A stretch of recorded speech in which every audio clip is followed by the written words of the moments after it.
Right, previously on Rasko and Disco, I learned how to pour. I realised there's more techniques, so I asked the man, who are you? I'm the man. He's the Radim from Budvar, the brand ambassador himself. So, tell me, what does Snyt? Does Snyt happen?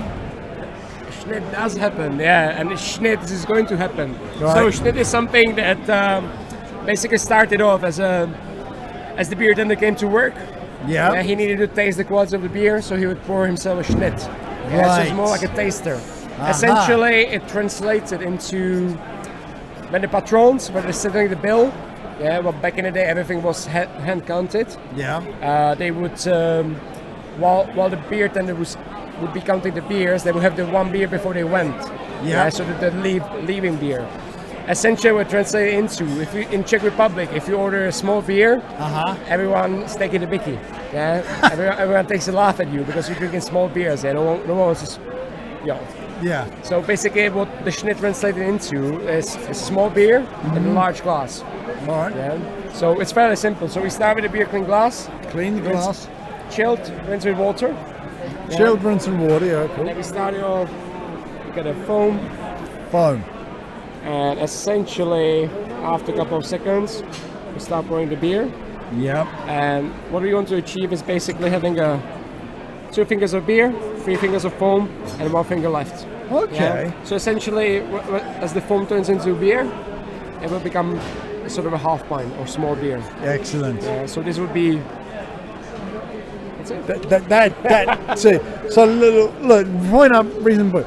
So in the UK market, look, you'll be saying, "Where's my juice? Where's my juice?" There you go. That's the juice. There will be half pint. Yeah, half pint.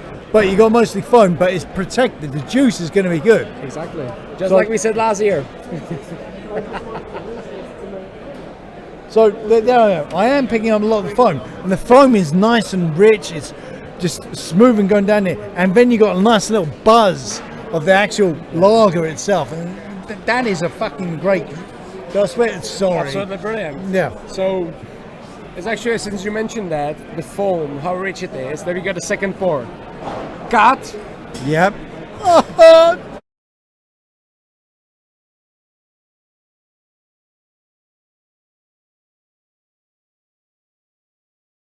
So, since you mentioned the foam being rich, really dense, then when it comes to the second pour. So the second pour is called the Mliko, or the milk.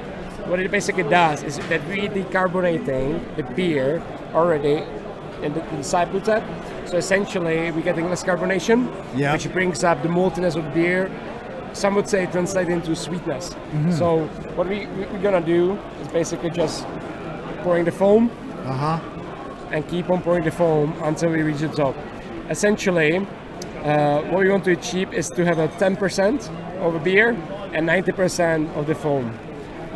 I personally like to call this the British man heart attack. Okay. It's never very well received. What do you call it? It's a Mliko. Mliko. Well, actually, this is a challenge for you, Rasko. Yeah. Is that if you order this in Czech Republic, it's supposed to be fresher. As it's decarbonated, it already has a higher drinkability.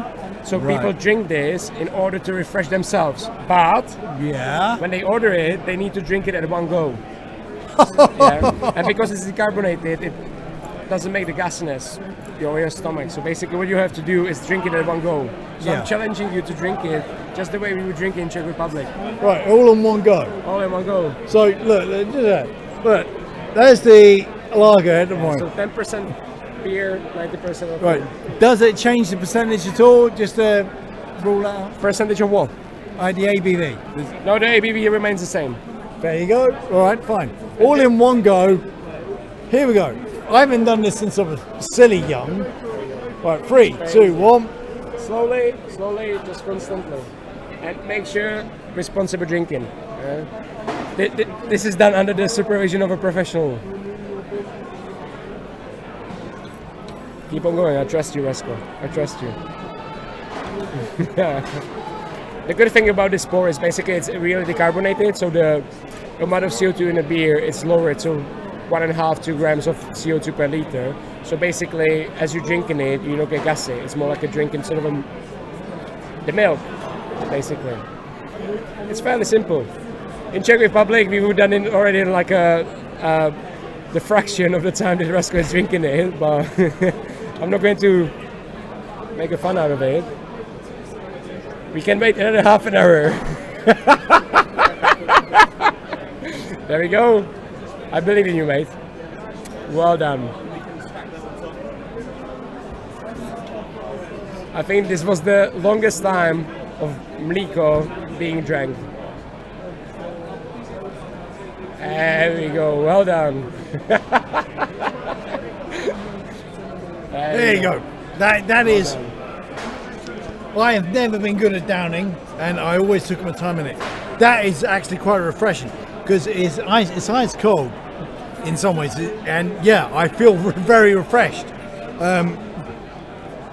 You get a bit of the beer at the bottom of it, and it's kind of coming through the foam. And the foam is great to have as well. You know, we've got this thing against foam in Britain, and I think we need to be pro foam. So, Radim, as I say, don't fear the foam. Don't fear the foam if the foam's right. So, mate, as ever, thank you very much. Always. You changed my life. You changed my beer culture. Yeah. This is Rasko, the Rasko and Disco Beer Review, signing out.